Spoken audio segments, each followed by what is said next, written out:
Bismillahirrahmanirrahim. Assalamualaikum warahmatullahi wabarakatuh. Pertama-tama tentu saja kita panjatkan puji dan syukur kita pada Allah Subhanahu wa taala karena berkat rahmat dan hidayahnya kita bisa berpuasa di bulan suci Ramadan. Tidak banyak mungkin yang telah menunggu hadirnya bulan Ramadan tapi tidak sampai, tapi kita diberikan kesempatan untuk bisa berpuasa dan beribadah di bulan suci Ramadan. Salawat serta salam tentu kita sampaikan pada Nabi besar Muhammad SAW, di mana atas seluruh upayanya dan ikhtiarnya Islam bisa sampai ke hati kita masing-masing hingga saat ini. Pada kesempatan kali ini izinkan saya untuk menyampaikan sharing ya tentang pentingnya kita ini saling memaafkan, apalagi di bulan suci Ramadan. Ramadan tentu saja adalah bulan yang penuh berkah, di mana kita berusaha meningkatkan ibadah ya. Selain puasa, kita juga diminta ya, diajarkan oleh Nabi Muhammad untuk menjadikan bulan suci Ramadan ini menjadi bulan Quran. Artinya kita diminta untuk banyak-banyak membaca Al-Quran. Selain itu di setiap penggal 10 hari, 10 hari pertama, 10 hari kedua, 10 hari ketiga, apalagi 10 hari terakhir, itu ada amalan-amalan yang dianjurkan untuk dilakukan oleh kita umat Islam.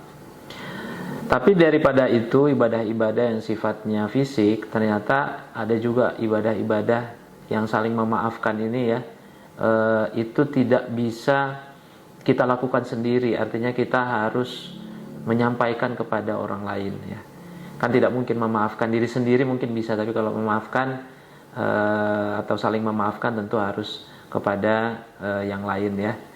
Baik itu yang disengaja ataupun tidak. Terus juga di bulan ini adalah kesempatan kita untuk memperbaiki diri tentunya. Nah, di sini kita diminta untuk berpuasa sebagai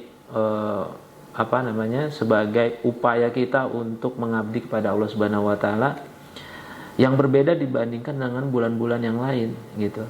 Kita diajarkan untuk berpuasa, menahan segala sesuatu yang biasanya kita bisa lakukan.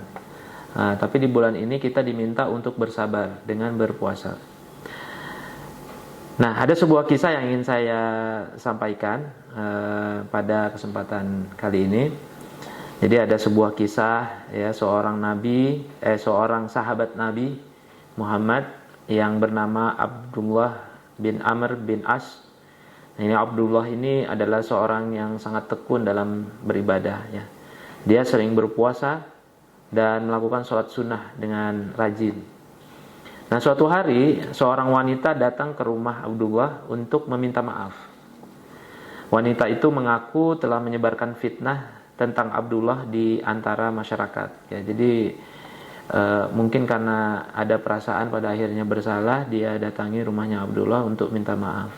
Awalnya Abdullah menolak karena begitu tahu dia kaget. Itu fitnah besar dan mungkin dia merasa sakit hati ya, dan menolak untuk memaafkan wanita tersebut. Nah, dia merasa sangat tersakiti gitu oleh tuduhan yang tidak benar itu. Namun ketika Nabi Muhammad mendengar tentang kejadian tersebut, beliau memanggil Abdullah dan menasihatinya.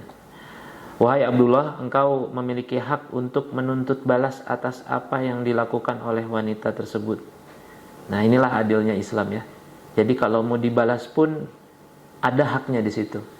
Tapi ada pahala yang besar bagi orang yang memaafkan. Ingatlah, Allah mencintai hambanya yang memaafkan.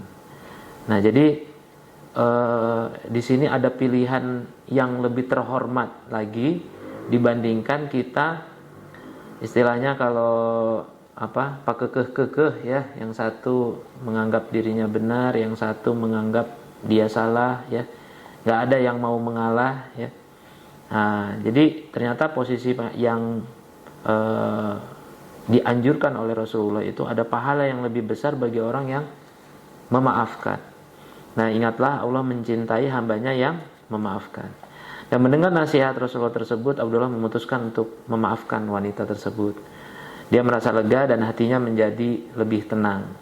Nah, karena dalam memaafkan itu kita jadi merasa tidak ada beban lagi daripada kita membalas ya. Ketika Ramadan tiba, Abdullah merasakan keberkahan yang luar biasa dalam ibadahnya. Jadi dengan memaafkan, Abdullah menjadi plong gitu ya. Dia menyadari bahwa salah satu rahmat besar Ramadan adalah kesempatan untuk membersihkan hati dari dendam ya, dan memaafkan kesalahan orang lain. Nah, dari kisah ini kita belajar nih bahwa memaafkan ini juga salah satu bentuk ibadah ya.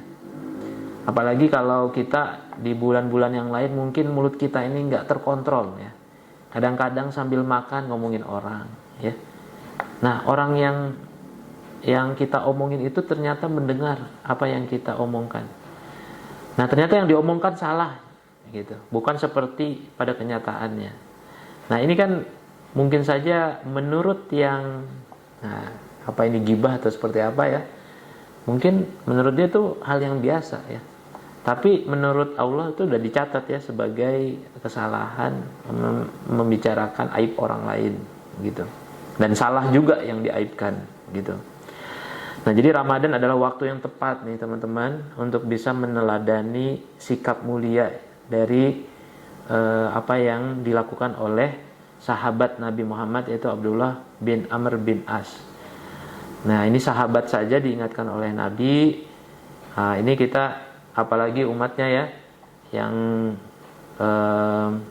tidak pernah melihat Nabi, tapi kita dicontohkan oleh sahabat Nabi ini. Tentu makom kita mungkin berbeda dengan sahabat Nabi ini, tapi kita diminta untuk mengikutinya. Ada posisi yang mulia bagi yang memaafkan. Jadi bukan berarti kita itu memberikan maaf, kita ini seperti kalah atau seperti di posisinya itu levelnya itu lebih rendah. Justru lebih tinggi kalau kita memaafkan. Dan marilah kita gunakan bulan Ramadan ini untuk membersihkan hati ya, merajut kembali hubungan yang mungkin sudah retak ya, yang bahkan mungkin sudah ada yang putus ya. Pokoknya saya sama dia saya gak mau gitu. Nah, saling memaafkan ya. Semoga kita semua bisa menjalani ya bulan suci Ramadan ini dengan penuh keberkahan dan tentunya diterima ya. Udah puasa 30 hari kalau nggak diterima, ya itu kata salah satu hadis atau dalam Al-Quran ya, kita yang rugi gitu. Jangan sampai kita sudah berpuasa, sudah beribadah, tapi karena kotornya hati kita ya, nggak suka sama orang tapi kebawa-bawa ya, sehingga kita ada dendam, ada iri, dengki. Nah, itu masih ada di hati kita. Nah, jangan sampai. Semoga apa yang saya sampaikan ini bermanfaat untuk semuanya, baik untuk seluruh keluarga besar Rumah Sakit Mata Ahmad Wardi maupun tentunya untuk diri saya pribadi, ini jadi pengingat untuk diri saya sendiri. Akhirul kalam, wassalamualaikum warahmatullahi wabarakatuh.